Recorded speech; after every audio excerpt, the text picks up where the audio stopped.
జయ శ్రీమన్నారాయణ. శ్రీమతే రామానుజాయ నమః. కృష్ణం వందే జగద్గురుం.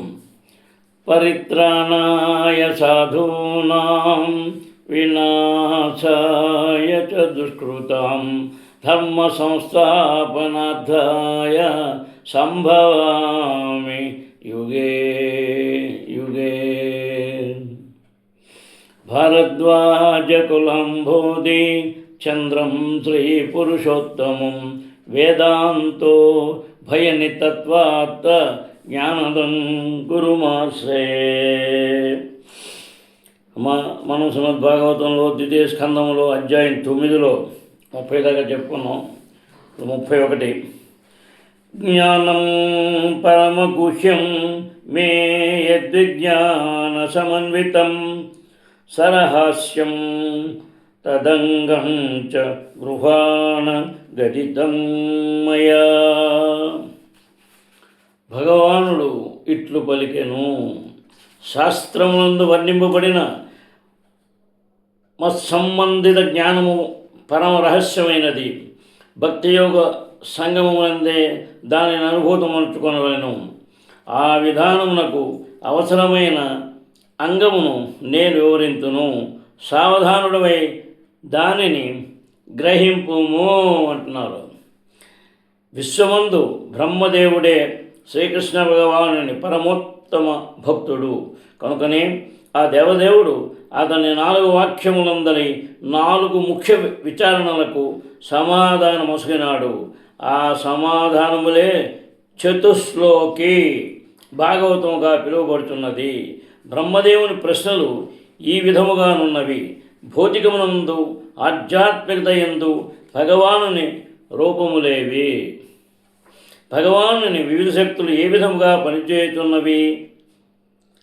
తన వివిధ శక్తులతో భగవానుడు ఏ రీతి క్రీడించును? ఆ దేవదేవుని కార్యమును నిర్వహించుటకు ఏ విధముగా బ్రహ్మదేవుడు ఉపదేశితుడు కావలెను? ప్రస్తుతం చర్చింపబడినట్టున్న శ్లోకము వాని సమాధానములకు తొలి పొలికై ఉన్నది. శాస్త్రమునందు తెలుపబడినట్లు పరమతత్వముకు తనను గూర్చిన జ్ఞానము అతి సూక్ష్మమైనదనియు భగవత్కరుణచే మనుజుడు ఆత్మానుభూతి బడయనిదే అవగతము కాదనియు ఈ శ్లోకమందు భగవానుడు బ్రహ్మతో పలికి ఉన్నారు.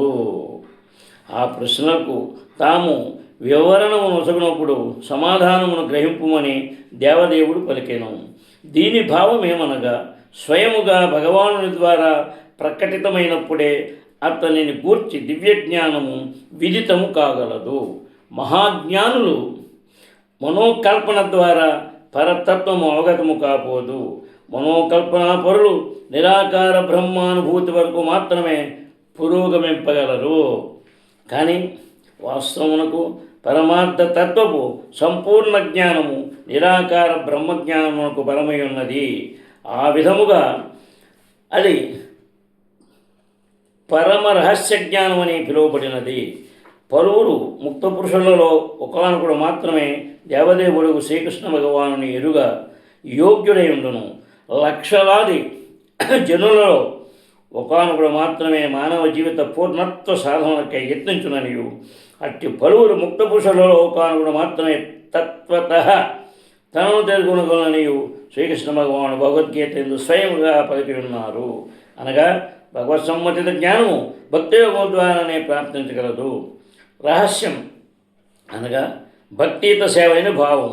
అర్జునుడు భక్తుడు స్నేహితుడు అయిన కారణముననే శ్రీకృష్ణ భగవానుడు అతని గీతోపదేశము కావించినారు. అటువంటి యోగ్యతలు లేకుండా ఎవ్వరును భగవద్గీత రహస్యంలోనికి ప్రవేశింపజాలరు. అనగా భక్తుడై భక్తియుత సేవను ఉనరింపనంత వరకు మనుజుడు శ్రీకృష్ణ భగవానుని ఎరుగజాలడు. ఆ రహస్యమే భగవత్ ప్రేమ. భగవాను రహస్యము నెరుగుటకు కావలసిన ముఖ్యముకు యోగ్యత దాని ఎందే కలదు. భగవానుని దివ్య ప్రేమ స్థితిని పొందుటకు భక్తియోగ నియమమును తప్పక అనుసరించవలెను. ఆ విధి నియమములే విధి భక్తి యోగము అని పిలువబడును. సాధకుడు తన ప్రస్తుత ఇంద్రియములతో వానిని అభ్యాసము కావించవచ్చును. ముఖ్యముగా అట్టి నియమము కృష్ణ మహిమల శ్రవణ కీర్తనలపై ఆధారపడి ఉండును. అట్టి కార్యము భక్తుల సాంగత్యమునందే సాధ్యపడగలదు. కనుకనే కృష్ణ భక్తి యందు పూర్ణత్వం సాధించుటకు చైతన్య మహాప్రభు 5 ముఖ్య నియమములను ఉపదేశించుండరి. అందు మొదటిది భక్తుల సాంగత్యము అంటే శ్రవణము, రెండవది భగవన్మహిమల కీర్తనము, మూడవది విశుద్ధ భక్తుల ద్వారా శ్రీమద్ భాగవతమును శ్రవణము చేయుట, నాలుగవది తీర్థక్షేత్రమునందు వసించుట, ఐదవది శ్రీ విగ్రహమును భక్తితో అర్చించుట. అట్టి విధులన్నీను భక్తి యోగమునందరి అంశములై ఉన్నవి. అనగా బ్రహ్మదేవుడు అర్థించినట్లుగా దేవదేవుడు అతని 4 ప్రశ్నలను మరియు వానికి అనుబంధములకు ప్రశ్నలను గురించి ఉన్నారు. తర్వాత యావానహం యథా భావో యద్రూపగుణకర్మకః తదైవ తత్వవిజ్ఞానమస్తు తే మదనుగ్రహాత్. నా వాస్తవం నిత్యరూపము, నా దివ్య అస్తిత్వము, రంగు, గుణములు, కర్మలనడి నన్ను గూర్చిన సమస్తము నా అనుగ్రహమున నిజానుభూతి ద్వారానే నీ యందు జాగృతముగాక అన్నారు. పరతత్వజ్ఞానం శ్రీకృష్ణ భగవాను యొక్క మర్మముల నిరుగుట ఎందరి విజయ రహస్యము ఆ దేవదేవునికి నిర్హేతుక కరుణయ్య ఉన్నది. భౌతిక జగమునందు సైతము ఇది సాధ్యమై ఉన్నది.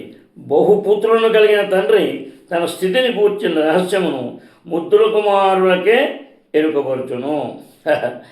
అంటే 4 కొడుకులున్నా అందులో ఎవడో ఒకడు బాగా ఇష్టంగా ఉంటాడు అనమాట. అది ఆ పరంపర వాడికి తెలియాలి, అందరికీ చెప్పట. అలాగా ఎరుకపరచును. యోగ్యుడిని తన పుత్రునికే తండ్రి రహస్యం వెల్లడించును. అది వీడు పర్వాలేదు, నిలబెడతారు పేరు మంచి చెడ్డ అని.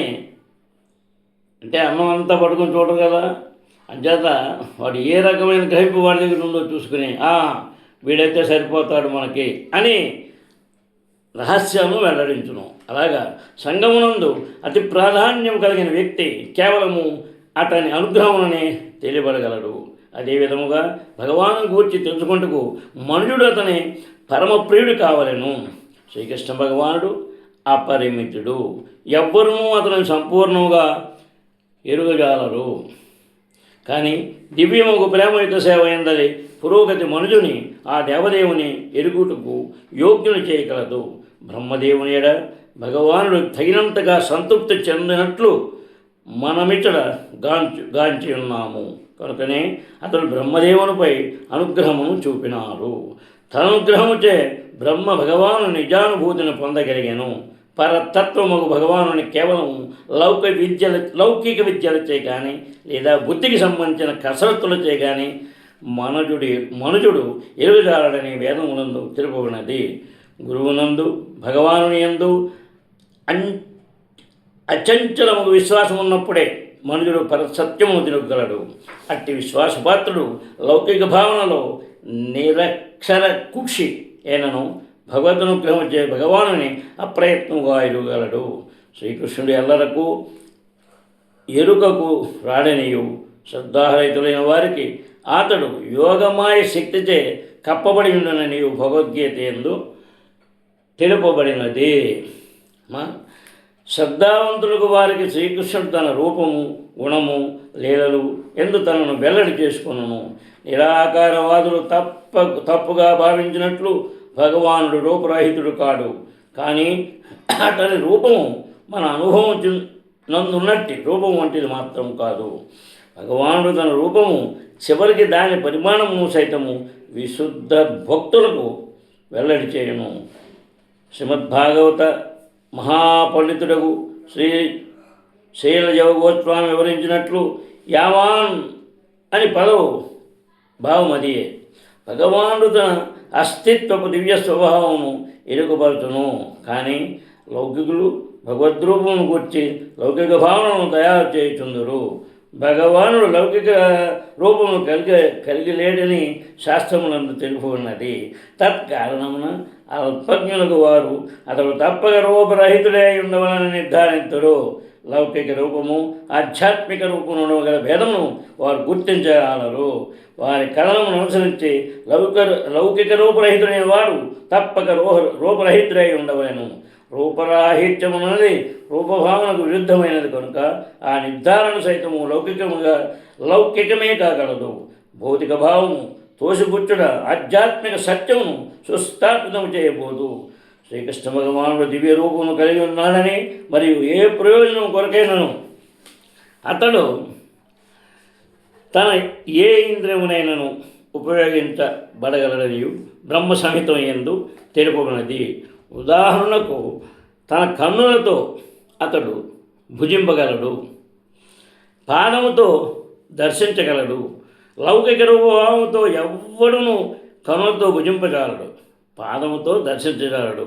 లౌకిక దేహము మరియు సచ్చిదానందమయము ఆధ్యాత్మిక దేహము నడుమగల భేదము ఇది. ఆధ్యాత్మిక దేహము రూపరహితము కాదు, అది వేరే విధముకు దేహము మాత్రమే. ప్రస్తుత కేంద్రియములతో కేంద్రియములతో ఆ దేహమును గూర్చి మనం ఊహింపజాలము. కనుక రూపరాహిత్యమనగా లౌకిక రూపశూన్యతైన భావము. కాల్పనిక విధానము ద్వారా భక్తి రహితుడు ఏమాత్రం ఊహింపజాలని ఆధ్యాత్మిక దేహమును కలిగి ఉండటయు దాని భావము. తర్వాత భక్తునకు భగవానునకు తన అపరిమిత విధములకు ఆధ్యాత్మిక దేహములను వెల్లడి భావించును. వివిధ రకములకు దేహ లక్షణములతో అని ఒకదానితో ఒకటి సమానములై ఉండును. అట్టి ఆధ్యాత్మిక దేహములలో కొన్ని నలుపు వర్ణములో ఉండగా కొన్ని శ్వేతవర్ణములో నుండును, మరికొన్ని రక్తవర్ణముతో నుండును, ఇంకొన్ని పేదవర్ణముతో నుండును. వానిలో కొన్ని చతుర్భుజములను కలిగి ఉండగా మరికొన్ని ద్విజములను కలిగి ఉండును, అంటే ద్విజభుజములు. కొన్ని వచ్చమును బోడి ఉండగా ఇంకొన్ని సింహమును బోడి ఉండును. భగవాను ఈ వివిధ దివ్య దేహములన్నీను ఎటువంటి వర్ణభేదము లేకుండా భగవదనుగ్రహమును భక్తులకు వెల్లడి చేయబడును. కనుకనే పరమ సత్యము రూపరహితమని ప్రకటించుతూ చేయబడిన నిరాకారవాదుల మిథ్యావాదనను భక్తునకు అతడు భక్తియోగమునందు అంతగా పురోగతి నొందినప్పటికీ రుచింపవు. శ్రీకృష్ణ భగవానుడు అపరిమితకు దివ్య గుణములను కలిగి ఉన్నాడు. విశుద్ధ భక్తుని ఎడ చూపుడి అనురాగము వానిలో ఒకటి. ఈ భౌతిక జగత్తు చరిత్ర యందు అతని దివ్య గుణములను మనము చక్కగా గ్రహించవచ్చును. భక్తులను రక్షించుట, శ్రద్ధారహితులను చేయుటకు ఆ దేవదేవుడు అవతరించును. అతని కర్మలన్నీను భక్తులతో సంబంధమును కలిగినట్టువే. భక్తుల సంబంధమున శ్రీకృష్ణ భగవానుని అట్టి కర్మలతోనే శ్రీమద్భాగవతం నిండి ఉన్నది. భక్తిరహితులకు అట్టి లీల జ్ఞానం ఉండదు. ఆ దేవదేవుడు సప్తవర్షప్రాయం నాడే గోవర్ధనమును ఎత్తి, అంటే సప్తం అంటే 11 సప్తం అంటే ఎత్తి ఆ ప్రాయంలోనే ఇంద్రుని కోపం నుండి బృందావనమునందరి విశుద్ధ భక్తులను రక్షించను. ఇంద్రుడు ఆ ప్రాంతమును వర్షముతో ముంచివేయ యత్నించి ఉండేను. 7 ఏళ్ల బాల నుంచే సప్త అంటే 7 6 7 అంతే సప్త సరే 7 ఏళ్ల బాల నుంచే గోవర్ధన ఉద్ధరణ కాకపోట విశ్వాసహీనులకు నమ్మక శక్ష్యముగానే ఉండును. కానీ భక్తులు మాత్రము అది పూర్తిగా విశ్వసనీయమైనది ఉన్నది. అది 7 సంవత్సరాల కుర్రాడు అంటే నమ్మకం కలగదు. కానీ మరి ఆయన చేసినవి నెలల పిల్లడప్పటి నుంచి ఆయన చేసినవన్నీ కూడా అలా చేశాడు. అందరూ మనం చెప్పారుగా, హోనమైన రాళ్ళవాన కోరి ఇంద్రుడు కురిపింపంగా భారమైన కొండ ఎత్తితివా గోపకుల మొరవిని. అది పూర్వం వాడు పాడిన పాటలు ఎన్ని వస్తున్నాయి. అందులో నరసింహావతారం వస్తుంది, అమ్మ గజేంద్ర మోక్షం వస్తుంది, ద్రౌపది ఇది వస్తుంది, ఎన్ని అందులో కుచేరుడు వస్తున్నాడు. ఒక పాటలో వాళ్ళు అంత చక్కగా ఏమిచ్చారు. అంచేత ఇప్పుడు మనం సంభాషణ అక్కడికి వచ్చింది కనుక ఒకసారి ఆ ఇంద్రుడు అలా చేశాడు అంటే పూర్వం వాడు పాడే పాటలో ఉన్న అంతరార్థం ఎంత గొప్పగా ఉందో చూడండి. అమ్మ భక్తుడు భగవానుని సర్వశక్తిమత్వమును విశ్వసింపగా, శ్రద్ధారహితులు భగవానుడి సర్వశక్తిమంతుడని పలికిన విషయమును మాత్రం విశ్వసింపరు. భగవానుడు నిత్యముగా భగవానుడే అనియు, లక్షలాది సంవత్సరములు ధ్యానము చేయగాని, కోట్లాది సంవత్సరములను కల్పన చేయగాని మనుషులు భగవానుడు కాజాలనని అల్పజ్ఞుల బట్టి జనులు ఎరుగజాలరు. అమ్మ, జగడాల మారి లౌకికుల నిరాకార వ్యాఖ్యానం ఈ శ్లోకమునందు పూర్తిగా ఖండింపబడుతున్నది. దేవదేవుడు గుణములను, రూపమును, లీలలను పురుషుడు కలిగి ఉండే సమస్తమునకు కలిగి ఉన్నాడని ఇచ్చట స్పష్టముగా తెలియబడుటే అందులో కారణము. శ్రీకృష్ణ భగవానుని దివ్య స్వభావం కూర్చున్న వర్ణనలన్నీను భక్తులు నిజానుభూతులై ఉన్నవి. భగవద్ అనుగ్రహముచే అవి విశుద్ధ భక్తులకు వెల్లడి కాగలవు, అన్యులకు అవి విదితము కాబోవు. తర్వాత అహమేవాసమేవాగ్రే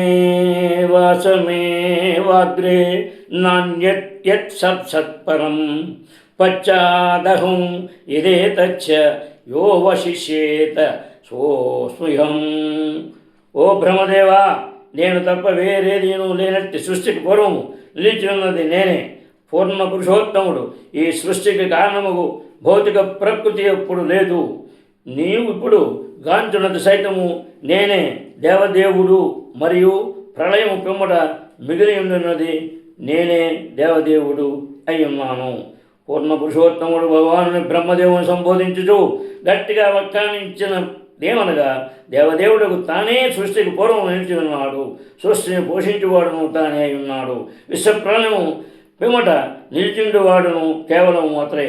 ఈ విషయమును మనం సావధానముగా గమనించవలసి ఉన్నది. బ్రహ్మ సైతము శ్రీకృష్ణ భగవాను సృష్టియే.